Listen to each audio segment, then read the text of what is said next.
I was excited to reunite with my family for Thanksgiving after 5 years.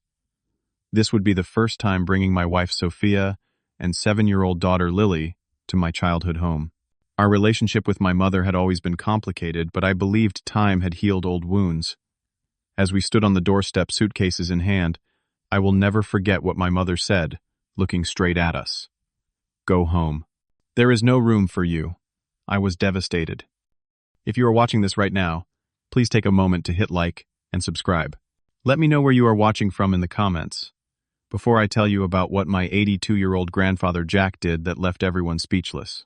Growing up in a small town in Michigan was not always easy, especially after my father died when I was just 12 years old. My mother Amanda and I struggled to maintain our relationship without him as the buffer. He had always been the one who understood me, who encouraged my interests in computers and technology. When he passed away from a sudden heart attack, something in my mother changed. The warmth she once showed became increasingly rare, replaced by criticism and cold indifference. 3 years after my father died, my mother remarried Walter, a successful businessman who owned several car dealerships across the state. Walter came with money and status, things my mother had always secretly craved. He also came with a subtle, manipulative nature that I noticed immediately, but my mother either ignored or was blind to. Walter had 2 children from his previous marriage, Trevor and Madison, who were a few years younger than me. From the beginning, it was clear Walter favored his biological children, and over time, my mother began to do the same. Our house became divided. There was the new family unit of my mother, Walter, Trevor, and Madison, who went on vacations together, had inside jokes, and shared dreams for the future. Then there was me, increasingly isolated in my own home, retreating to my room, where I would spend hours learning programming languages and building small computer projects. My bedroom became my sanctuary, the only place I felt safe from Walter's dismissive comments, and my mother's growing disappointment in everything I did. When I turned 18, I received a scholarship to study computer science at a university in Chicago. My mother was against it. She wanted me to attend the local community college and work part-time at one of Walter's dealerships. We had our biggest fight the night I told her I was accepting the scholarship and moving away. She claimed I was abandoning the family just like my father had abandoned us by dying. Those words cut deep, but they also solidified my decision to leave. College became my escape. I thrived in the computer science program, making friends who appreciated my skills and interests. During those years, I had minimal contact with my mother and Walter, usually just a brief phone call on holidays. The distance was both painful and liberating.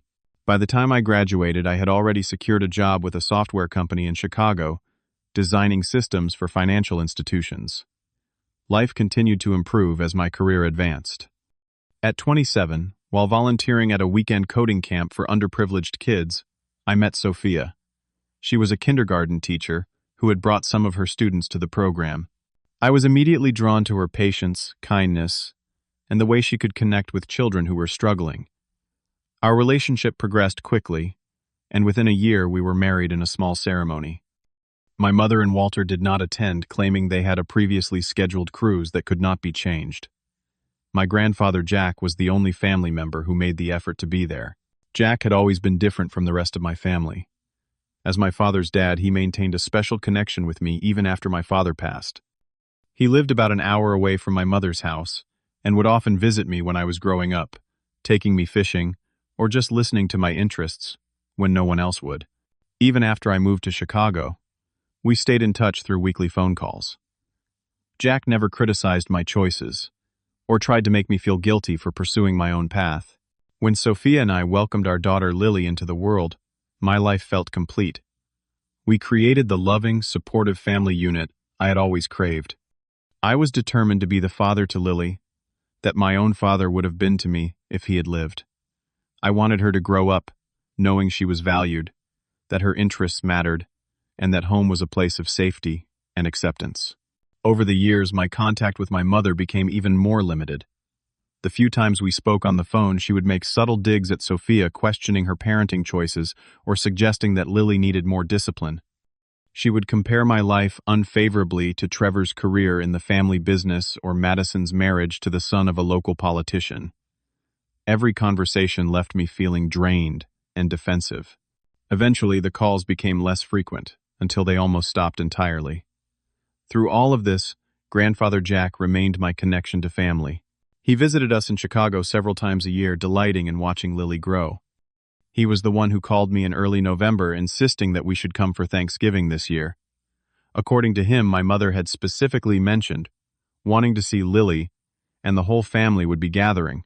Jack was so enthusiastic about the reunion that I found myself agreeing despite my reservations. In the weeks leading up to Thanksgiving, I found myself hoping that perhaps time had softened my mother's heart.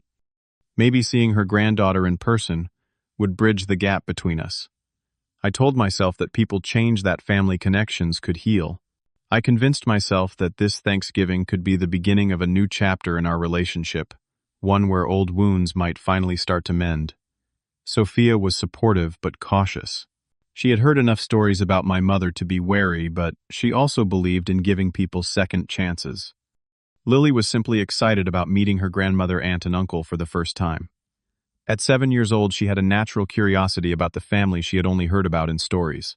In her innocent mind, grandmothers were supposed to be loving figures who baked cookies and gave warm hugs.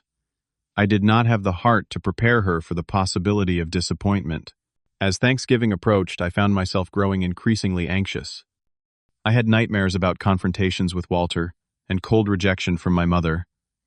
But each time doubt crept in, I would remind myself of Jack's assurances. He would be there. He would make sure everything went smoothly. With that thought, I packed our suitcases and prepared for our first family Thanksgiving in 5 years, clinging to a hope that I could